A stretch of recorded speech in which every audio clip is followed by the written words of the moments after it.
Hello everyone, welcome to Sumaga English Academy YouTube channel. ඉංග්‍රීසියට හරි මග සුමග English Academy YouTube channel එකත් එක්ක සම්බන්ධ වෙලා ඉන්න ඔයාලව ඉතාමත්ම ආදරෙන් පිළිගන්නවා.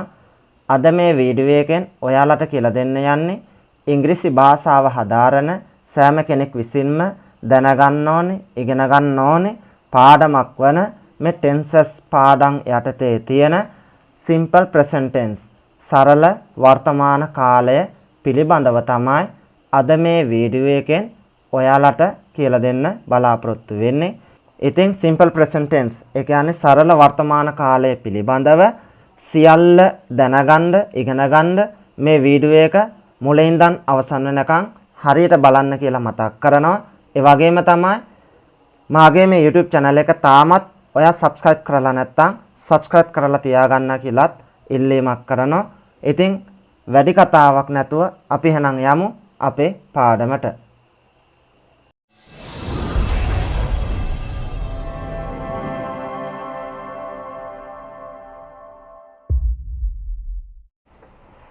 හරි එහෙනම් ඉංග්‍රීසියට හරි මග සුමග English Academy YouTube channel එකත් එක්ක සම්බන්ධ වෙලා ඉන්න ඔයාලා අද මේ වීඩියෝ එකෙන් ඉගෙන ගන්න යන්නේ ඉංග්‍රීසි භාෂාවේ tenses පාඩම් මාලාවේ යටතේ තියෙන simple present tense සරල වර්තමාන කාලය පිළිබඳව.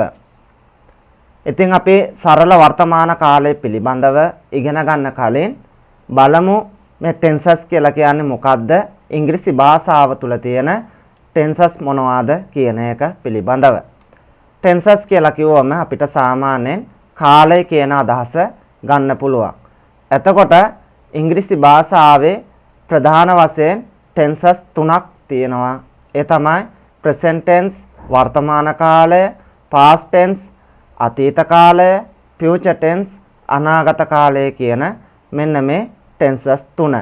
එතකොට මේ ප්‍රධාන වශයෙන් තියෙන tenses තුන ඇතුලේ අනු කොටස් වශයෙන් තවත් tenses හතර ගානෙන් tenses තුනට අදාළව ඔක්කොම tenses 12ක් මේ ඉංග්‍රීසි භාෂාව තුල තියෙනවා. අපි එහෙනම් බලමු ඒ tenses මොනවාද කියලා. ඒ තමයි present tense එකට අදාළව, ඒ කියන්නේ present tense එක යටතේ තියෙනවා simple present tense, present continuous tense, present perfect tense, present perfect continuous tense කියන මෙන්න මේ tenses හතර.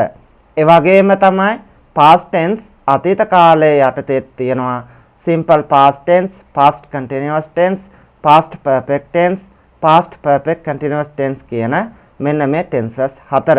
ඒ වගේම තමයි future tense අනාගත කාලයට අදාළවත් simple future tense, future continuous tense, future perfect tense, future perfect continuous tense කියන මෙන්න මේ tenses හතර ඇතුළත් වෙනවා. ඉතින් ඔය විදිහට එක tenses එකට අදාළව tenses හතර ගානෙන් ප්‍රධාන වශයෙන් tenses 12ක් මේ ඉංග්‍රීසි භාෂාව තුල අපිට දකින්න පුළුවන්. ඉතින් ඒ tenses 12න් අද අපි පළවෙනි පාඩම හැටියට ඉගෙන ගන්න යන්නේ simple present tense සරල වර්තමාන කාලය කියන එක මේ present tense වර්තමාන කාලයට අදාළව තියෙන. අපි එහෙනම් ඊළඟට බලමු මේ simple present tense කියලා කියන්නේ මොකක්ද කියලා. Simple present tense to express habits, general truths, repeated actions, emotions, wishes, what we do usually.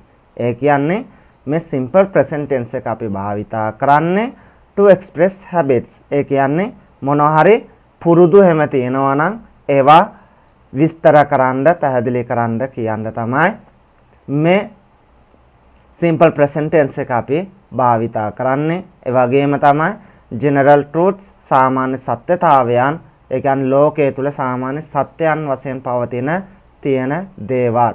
ඒ වගේම repeated actions නැවත නැවත කරන යම් ක්‍රියාවක් තියෙනවා නම් ඒවත් අපි ප්‍රකාශ කරන්නේ simple present tense එකෙන්.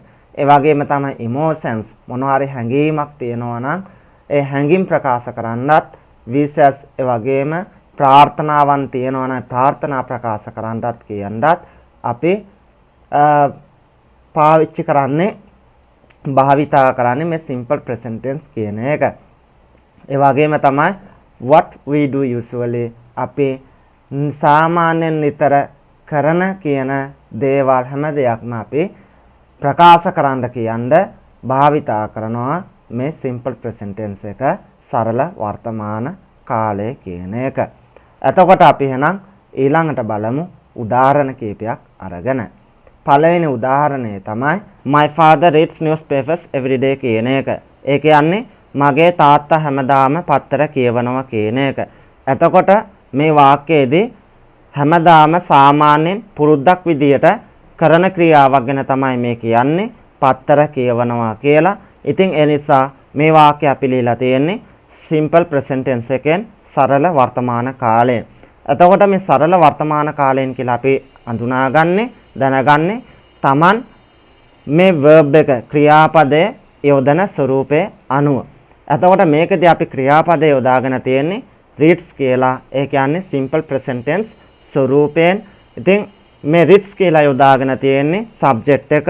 එහෙම නැත්නම් ක්‍රියාව කරන කෙනා කර්තෘ ඒක වචන නිසා. එතකොට my father මගේ තාත්තා කියලා කියන්නේ එක්කෙනෙක්.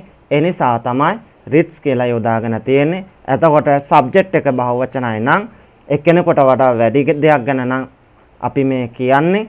එතකොට verb එක ක්‍රියාපදේ අපිට බහුවචනයෙන් යොදා ගන්න සිද්ධ වෙනවා. ඉතින් ඒකත් මේ වෙලාවේදී මතක තියාගන්න. ඒ වගේම තමයි මේ ක්‍රියාපදවල ස්වරූපයන් පිළිබඳව තාමත් ඔයාලට අවබෝධයක් නැත්නම් මම ඒ සම්බන්ධව වෙනම පාඩමක් කරලා තියෙනවා forms of verbs කියලා.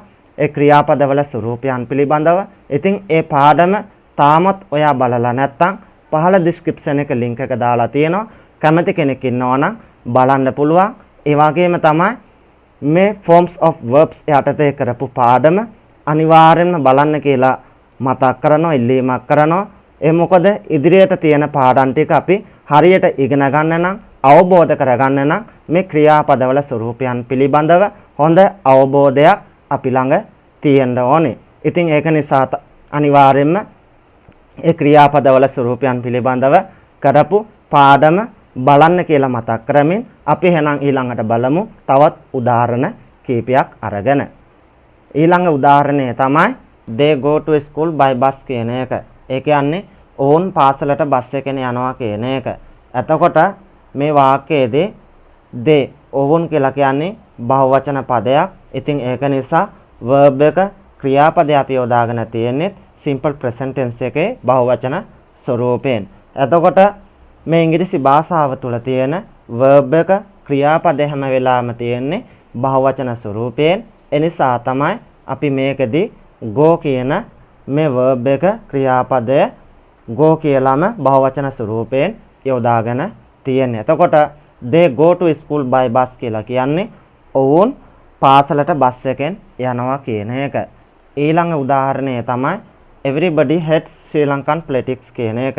ඒ කියන්නේ හැමෝම ශ්‍රී ලංකාවේ දේශපාලනය පිළිකුල් කරනවා කියන එක. එතකොට මේකෙදිත් verb එක ක්‍රියාපදය යොදාගෙන තියෙන්නේ simple present tense ස්වරූපයෙන්. එතකොට මේ everybody හැමෝම කියලා මේ everybody කියන එකත් එක්ක අපි verb එක ක්‍රියාපදය යොදන්නේ භාවිතා කරන්නේ ඒක වචන ස්වරූපයෙන්. ඒ නිසා තමයි මේ hates කියලා යොදාගෙන තියෙන්නේ. මෙන්න මේ විදියට everybody, somebody, anybody කියන මෙන්න මේ වගේ පදත් එක්ක අපි හැම වෙලාවම verb එක ක්‍රියාපදය යොදන්නේ භාවිතා කරන්නේ ඒක වචන ස්වරූපයෙන් කියන එක මේ වෙලාවේදී මතක තියාගන්න. එතකොට everybody hates Sri Lankan politics කියලා කියන්නේ හැමෝම ශ්‍රී ලංකාවේ දේශපාලනය පිළිකුල් කරනවා කියන එක. ඊළඟ උදාහරණය තමයි I usually watch TV every evening. ඒ කියන්නේ මම සාමාන්‍යයෙන් හැම හවසකම TV බලනවා කියන එක. එතකොට මේ usually සාමාන්‍යයෙන් කියන එක ඇවිල්ලා ක්‍රියා විශේෂණ පදයක්.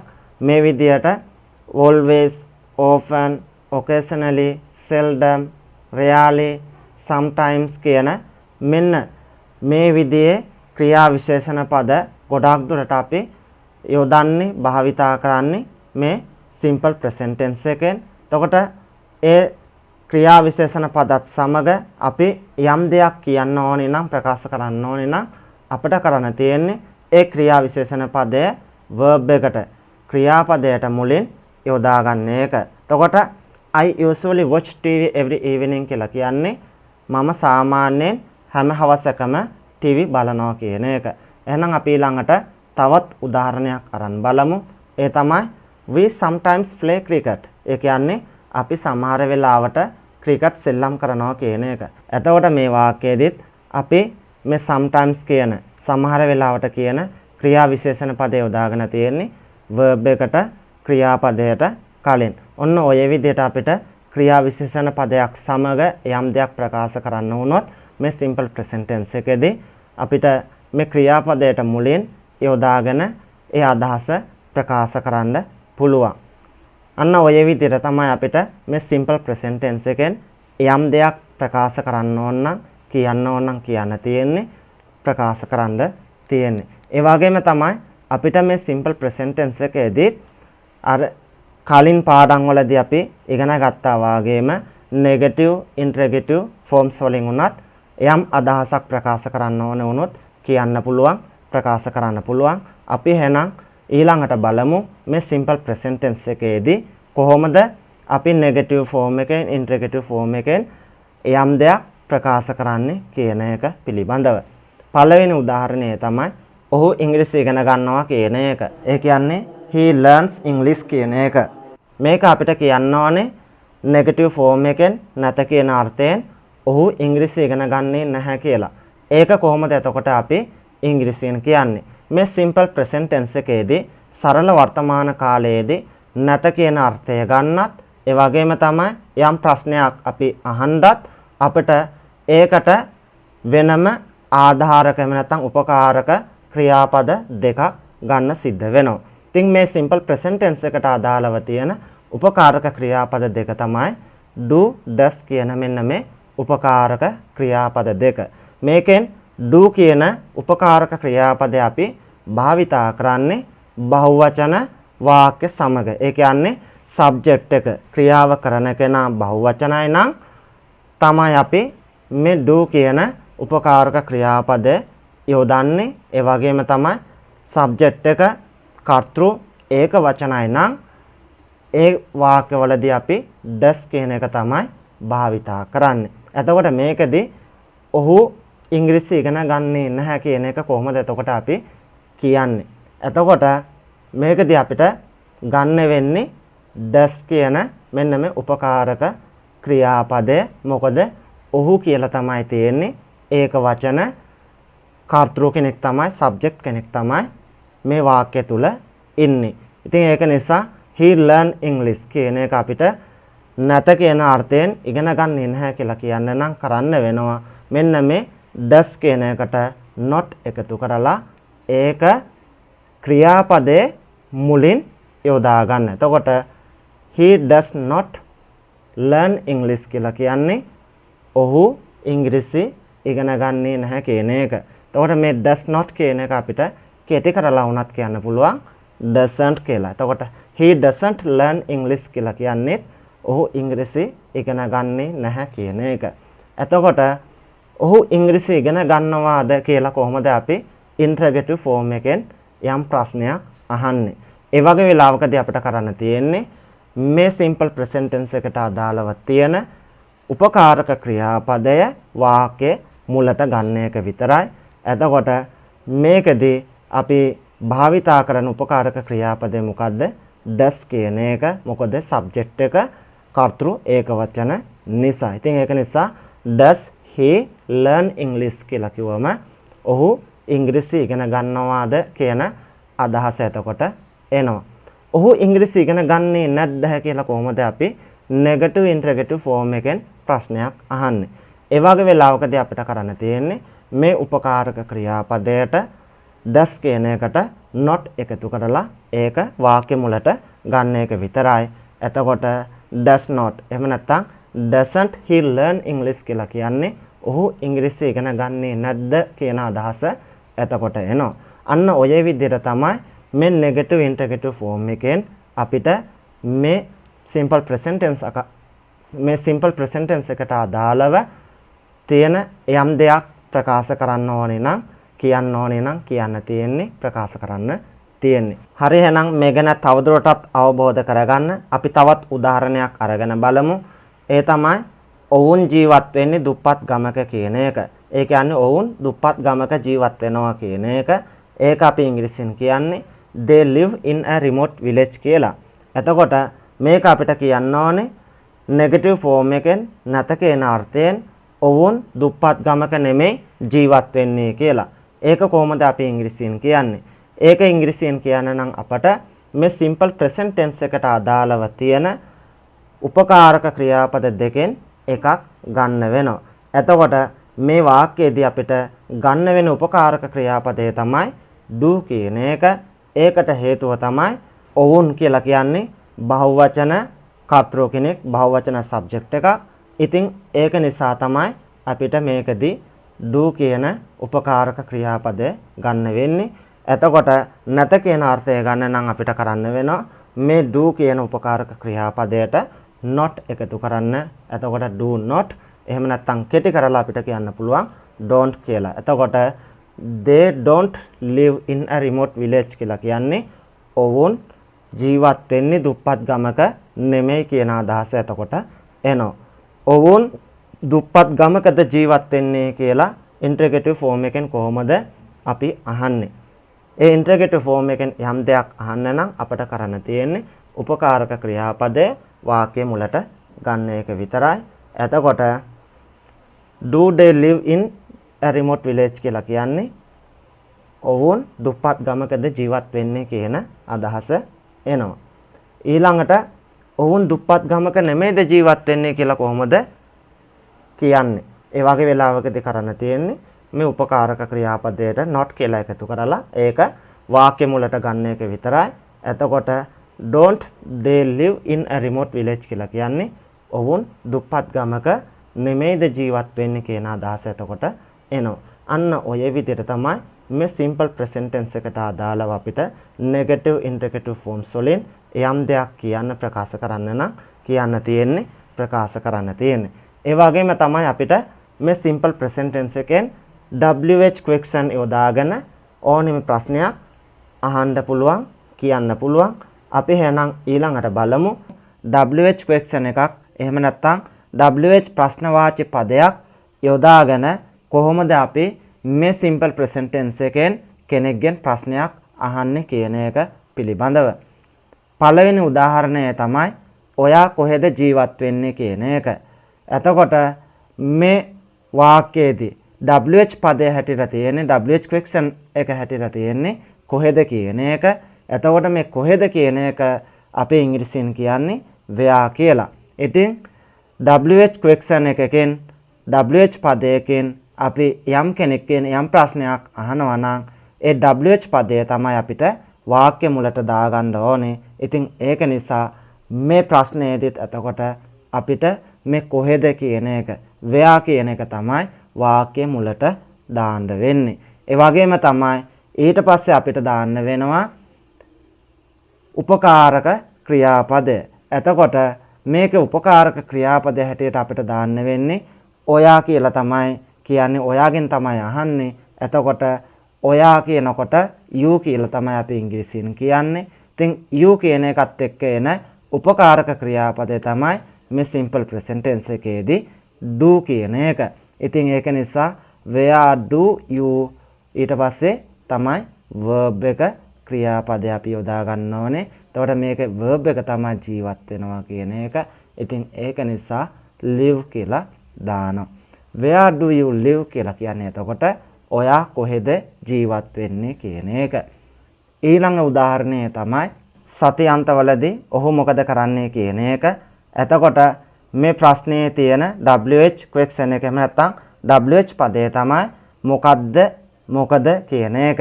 එතකොට මේ මොකද්ද කියන එකට අපි ඉංග්‍රීසියෙන් කියන්නේ what කියලා. ඉතින් WH question එකකින් එහෙම නැත්නම් WH පදයකින් අපි යම් ප්‍රශ්නයක් අහනවා නම් ඒ WH පදය තමයි ඒ ප්‍රශ්නයේ මුලට එහෙම නැත්නම් වාක්‍යයේ මුලට අපි යොදා ගන්න ඕනේ. ඉතින් ඒක නිසා මේකෙදිත් අපි ඒ WH පදය what කියන එක ඉස්සලාම යොදා ගන්නවා. ඊට පස්සේ අපිට දාගන්න වෙනවා උපකාරක ක්‍රියාපදය. ඉතින් මේ ප්‍රශ්නයට අදාළව දාන්න ඕන උපකාරක ක්‍රියාපදය තමයි does කියන එක.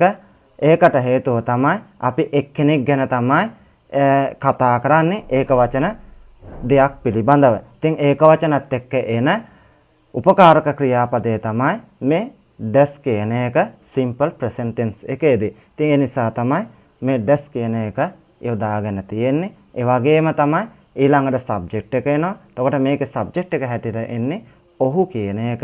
ඉතින් ඔහු කියන එකට ඉංග්‍රීසියෙන් කියන්නේ he. ඊට පස්සේ verb එක ක්‍රියාපදය. එතකොට මේකේ ක්‍රියාපදය තමයි කරනවා කියන එක. එතකොට කරනවා කියනකොට අපි do කියලා තමයි කියන්නේ. ඉතින් ඒක නිසා do කියන මේ verb එක ක්‍රියාපදය එනවා. ඒ වගේම සති අන්තවලදී කියලා කියන්නේ අපි කියන්නේ on the weekends කියලා. ඉතින් සති අන්තවලදී ඔහු මොකද කරන්නේ කියලා අපි කොහොමද එතකොට අහන්නේ? What does he do on the weekends කියලා. ඒ වගේම තවත් උදාහරණයක් අරන් බැලුවොත් ඔයාගේ අම්මා කීයටද අවදි වෙන්නේ? එතකොට මේ ප්‍රශ්නේ තියෙන WH පදය එහෙම නැත්නම් WH question එක තමයි මොකද්ද? කීයටද කියන එක. එතකොට මේ කීයටද කියන එකට අපි ඉංග්‍රීසියෙන් කියන්නේ what time කියලා. ඉතින් what time එක වාක්‍ය මුලට ගත්තා. ඊට පස්සේ අපි දාන්න ඕනේ උපකාරක ක්‍රියාපදය. මේ ප්‍රශ්නයට අනුව දාන්න ඕන උපකාරක ක්‍රියාපදය තමයි does කියන එක. ඒකට හේතුව තමයි ඔයාගේ අම්මා. ඒ කියන්නේ එක්කෙනෙක් ගැන තමයි අපි මේ කතා කරන්නේ. ඒක වචන දෙයක් ගැන. ඉතින් ඒක වචනත් එක්ක යෙදෙන උපකාරක ක්‍රියාපදය තමයි does කියන එක මේ simple present tense එකේදී. ඉතින් ඒ නිසා තමයි මේ does කියන එක අපි ඊළඟට දා ගන්න ඕනේ, යොදා ගන්න ඕනේ. ඊට පස්සේ ඔයාගේ අම්මා කියලා කියන්නේ your mother කියලා තමයි අපි කියන්නේ. ඒ වගේම ඊළඟට අපි යොදා ගන්න ඕනේ verb එක ක්‍රියාපදය. ඉතින් මේ වාක්‍යයේ තියෙන ක්‍රියාපදය තමයි අවදි වෙනවා කියන එක. ඉතින් අවදි වෙනවා කියන එකට අපි ඉංග්‍රීසියෙන් කියන්නේ wake up කියලා. එතකොට what time does your mother wake up කියලා කියන්නේ ඔයාගේ අම්මා කීයටද අවදි වෙන්නේ කියන එක. ඊළඟට තවත් උදාහරණයක් බැලුවොත් එහෙම ඇයි ඔයා ඉංග්‍රීසි ඉගෙන ගන්නේ නැත්තේ? එතකොට මේ ප්‍රශ්නේදී ඇවිල්ලා WH question එකත් එක්ක නැත කියන අර්ථයෙන් තමයි මේ ප්‍රශ්නේ අහලා තියෙන්නේ. ඇයි ඔයා ඉංග්‍රීසි ඉගෙන ගන්නේ නැත්තේ කියලා. අන්න ඒ වගේ වෙලාවකදී අපි කොහොමද ඒ වගේ ප්‍රශ්නයක් මේ simple present tense එකෙන් අහන්නේ? ඒ වගේ වෙලාවකදී අපිට කරන්න තියෙන්නේ WH පදේ එහෙම නැත්නම් WH question එක වාක්‍ය මුලට අරගෙන ඊට පස්සේ උපකාරක ක්‍රියාපදයට එක්ක not කියලා එකතු කරලා තමයි අපිට මේ ප්‍රශ්නය අහන්න තියෙන්නේ. එහෙනම් ඇයි ඔයා ඉංග්‍රීසි ඉගෙන ගන්නේ නැත්තේ කියන එක කොහොමද අපි ඉංග්‍රීසියෙන් කියන්නේ? එතකොට මේකේ තියෙන WH question එක තමයි මොකද්ද? ඇයි කියන එක.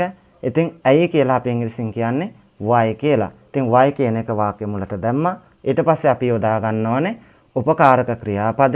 ඉතින් මේ ප්‍රශ්නයට අදාළ වෙන උපකාරක ක්‍රියාපදය තමයි do කියන එක. ඒකට හේතුව තමයි ඔයා කියලා තමයි තියෙන්නේ you කියන එක. ඉතින් මේ you කියන එක ඇවිල්ලා ඉංග්‍රීසි භාෂාව තුළදී හැම වෙලාවෙම බහුවචන ස්වරූපයෙන් පෙනී සිටින pronoun එකක්, සර්වනාම පදයක්. ඉතින් ඒක නිසා තමයි මේ do කියන බහුවචන උපකාරක ක්‍රියාපදය අපි මේකෙදි භාවිතා කරන්නේ. ඒ වගේම මේක නැත කියන අර්ථය ගන්න නැත්තේ කියලා කියන්නේ අපිට මේ උපකාරක ක්‍රියාපදයට not එකතු කරන්න වෙනවා. එතකොට ඒක නිසා අපිට why do not එහෙම නැත්නම් කෙටි කරලා කියන්න පුළුවන් why don't කියලා.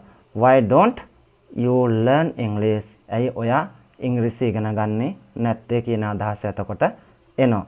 ඊළඟට තවත් උදාහරණයක් බැලුවොත් කාත් එක්කද ඇය කතා කරන්නේ නැත්තේ? ඇය කාත් එක්කද කතා කරන්නේ නැත්තේ කියන එක. මේකත් අර WH question එකත් එක්ක නැත කියන අර්ථයෙන් අහන ප්‍රශ්නයක්. එතකොට මේක කොහොමද අපි අහන්නේ? මේක WH පදය තමයි මොකද්ද? කාත් එක්කද කියන එක. එතකොට කාත් එක්කද කියන එකට අපි ඉංග්‍රීසියෙන් කියන්නේ with whom කියලා. ඉතින් ඒක නිසා එක වාක්‍ය මුලට ගත්තා. ඊට පස්සේ උපකාරක ක්‍රියාපදය අපි යොදා ගන්න ඕනේ. මේකට අදාළ වෙන උපකාරක ක්‍රියාපදය තමයි does කියන එක. ඒ කියන්නේ ඇය ගැන තමයි අපි මේ කතා කරන්නේ. ඒක වචන දෙයක් ගැන. ඒ නිසා තමයි does කියන එක. ඉතින් does කියන එකට අපි not එකතු කරාම doesn't වෙනවා. with whom doesn't ඊට පස්සේ she talk. with whom doesn't she talk? කාත් එක්කද ඇය කතා කරන්නේ නැත්තේ කියන අදහස එතකොට එනවා. අන්න ඔය විදිහට තමයි WH question එකත් එක්ක එහෙම නැත්නම් WH ප්‍රශ්න වාචී පද සමග මේ simple present tense එකේදී අපි යම් ප්‍රශ්නයක් අහනවා නම් අහන්න තියෙන්නේ කියන්න තියෙන්නේ. ඉතින් ওই ටික තමයි අද පාඩමෙන් ඔයාලට පැහැදිලි කරලා දෙන්න විස්තර කරලා දෙන්න බලාපොරොත්තු වුනේ. ඉතින් මං හිතනවා විශ්වාස කරනවා මේ වීඩියෝ එක ඔයාලට ගොඩක් ප්‍රයෝජනවත් වෙන්න ඇති කියලා. ඉතින් ඔයාලට මේ වීඩියෝ එක වැදගත් වුණා නම් ප්‍රයෝජනයක් වුණා නම් ලයික් කරන්න, කමෙන්ට් කරන්න, මොන හරි අදහසක් තියෙනවා නම් ඒ පිළිබඳවත් සඳහන් කරන්න. ඒ වගේම තවත් කෙනෙකුට ඉගෙන ගන්න මේ වීඩියෝ එක ෂෙයා කරන්න කියලාත් මතක් කරනවා. ඒ වගේම තමයි මාගේ මේ YouTube channel එක තාමත් ඔයා subscribe කරලා නැත්නම් subscribe කරලා තියාගන්නත් කියලා මතක් කරනවා. මේ විදිහට මාත් එක්ක මුලින් ඉඳන් සරල සිංහලෙන් ඉංග්‍රීසි ඉගෙන ගන්න. ඉතින් එහෙනම් අපි ඊළඟට තවත් හොඳ වීඩියෝ එකකින් හමු වෙමු. ඔබ සියලු දෙනාට තෙරුවන් සරණයි.